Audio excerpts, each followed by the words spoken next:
Ladies and gentlemen, welcome back to another Silver and Blood video.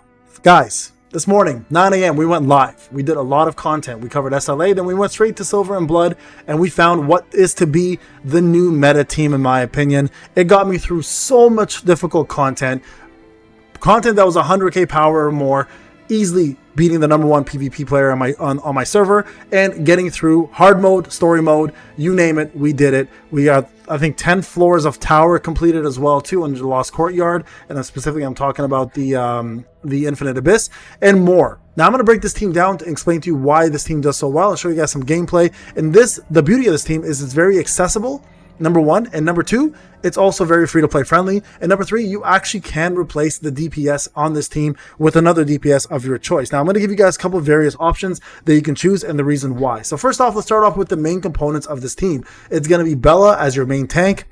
Amazing unit. You get 2 free copies of her just by playing the game, doing some of the actual missions, achievements, and logging in. This will give you a copy of Bella, and then a second copy will be given to you. But Bella is a key component to this as your main tank, and we'll show you guys why. The second component to this, and probably the second most important unit, is going to be Starry-Eyed Iona.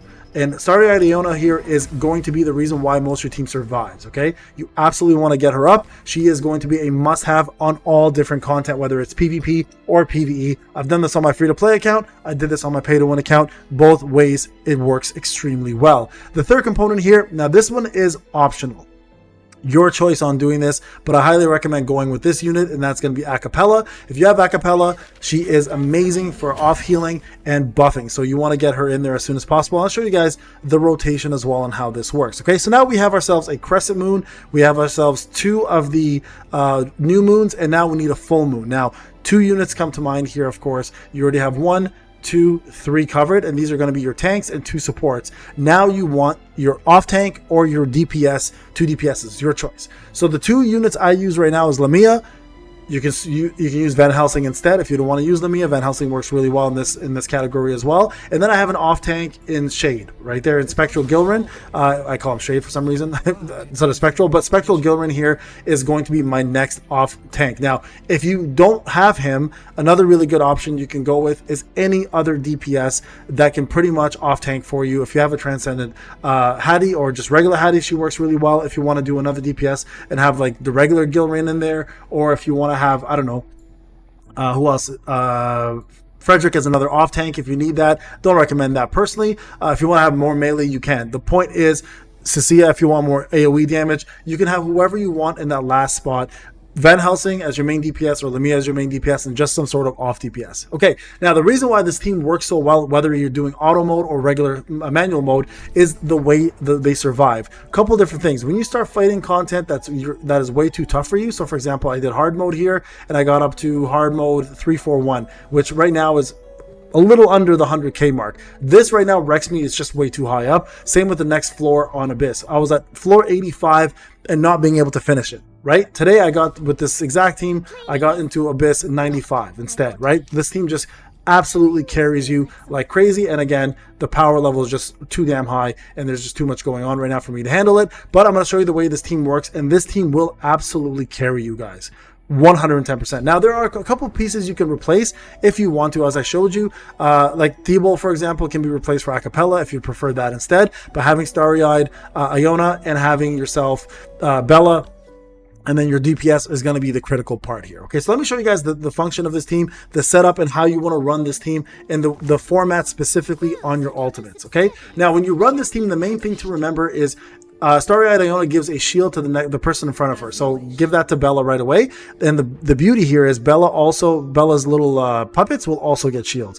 Now right here for Gilrain, I use him because #1, he does attack a unit that is close by. You guys can see these guys are going to dash, and he's going to go after that unit. And then right over here for to avoid the extra damage, we're going to put Lamia right here, and we're going to put Acapella over here. Okay, so the format, if you're going to do auto, is straightforward. You click this. I'm going to take this time 2 off. You go to your ultimates, and you want to cast Starry-Eyed Iona first to give everybody a shield. This includes the summons as well. The second thing you want to do here is get Acapella's buff going, and then thirdly, you want to just do mass amounts of DPS with Lamia, or in this case, if you had Van Helsing, you'll put Van Helsing in. As long as you complete the full Blood Moon, you'll be able to cast another shield again, and then you'll be able to pretty much cast another one of your skills that are going on here. So I'll put it on auto just to show you guys how this works. But check this out. Watch. Okay, as you guys see there right away, she got the shield. Now watch what happens. Whenever Starry-Eyed gets a chance to cast this right here, everyone's going to get this shield. Now the shield here, just so you guys are aware, is going to protect 1, 2, 3, 4, and then she was out of range, unfortunately, so she didn't get it. But you guys can see back here, well, no, she's actually just losing health, that's all it is. She got hit. But you can see the puppets are also getting shielded here, right? So very, very important to remember that. Now, at this point, you're going to have your main DPS be protected, everyone else is going to survive, and you're just going to do a massive. Now what I would do next is just cast the shield again, and now you guys can see anyone who's getting hurt is going to have themselves buffed up. You might lose one character max, maybe, you know, a character and a half, whatever the case may be. For the most part, you will be doing much better with this team setup. So use this team, guys, if you want to maximize the amount of damage you do and also maximize the amount of survivability you have. Like anything that is hard content at this point has become a lot easier just by having this shield up at all times. Right there, you guys can see I'm doing it again. There it is. Everyone again full shield. And if it starts getting a little bit like tough to get through, just use your crystals here. Let me get everybody back up. Right, use your shields, use your heals, and again, this is why I said Acapella is actually replaceable. Like Theobald would do really well here as well. If I just put Acapella in a better position, I think she would have probably survived this a bit better. But overall, this team survivability is insane. Now, like I said to you guys before, I was able to beat the top PvP player as well in my server, and I'm going to go show you guys real quick if I have any PvP spots available. But you guys will see exactly how the matches turned out, and this defensive team is pretty insane. So let me go back here, and I'll show you guys some PvP. So guys, definitely use this team. This team is absolutely bonkers, and all my skills are +4 only, right? So they're very much viable and doable to get. And not even everybody has that +4. Okay, let's go over here. We go to Blood Arena. Oh, sorry, wrong place. Let's go back. Lost Court. Where's my Blood Arena? There it is.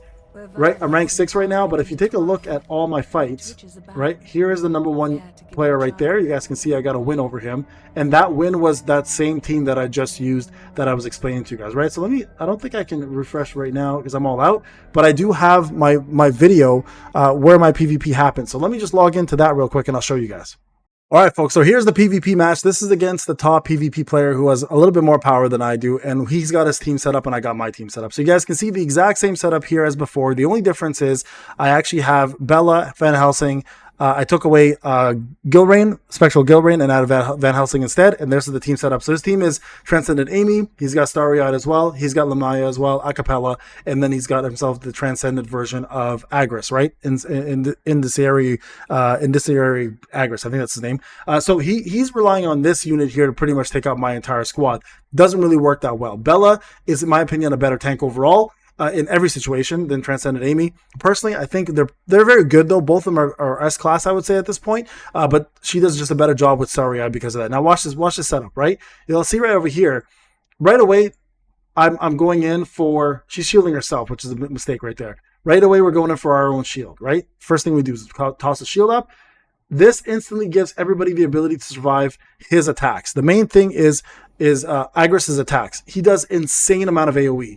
So you want to survive that. Now Acapella is going to, of course, toss in those off heals and then give us the buff that we need. And then from here, your next focus is actually going to be Lamaya to take away as many units as you can right there, right? As much damage as you can do. And then from there, you can see all the damage we just took, right? Look at this. Look at this amount of damage we're taking. The beauty here is the shield and the off healing is keeping us alive. The moment Van Helsing pops off, though, the next round, it's pretty much game over, right? And the main thing you have to remember is this unit over here will revive and explode. So right away, you want to instantly have a stunner ready, or you want to have at least somebody who can get yourself some more shield. But right there, you guys can see, game over, right? That squad instantly melts everything, like melts everything in your path. So there you guys go. The most toxic OP team that's currently available. Definitely check them out, guys. You will not regret it. I promise you, they will carry you very, very far. All right, guys. Thank you so much for watching. If you like the content, please like, subscribe, hit that notification button. I'll see you guys in the next video. Take care.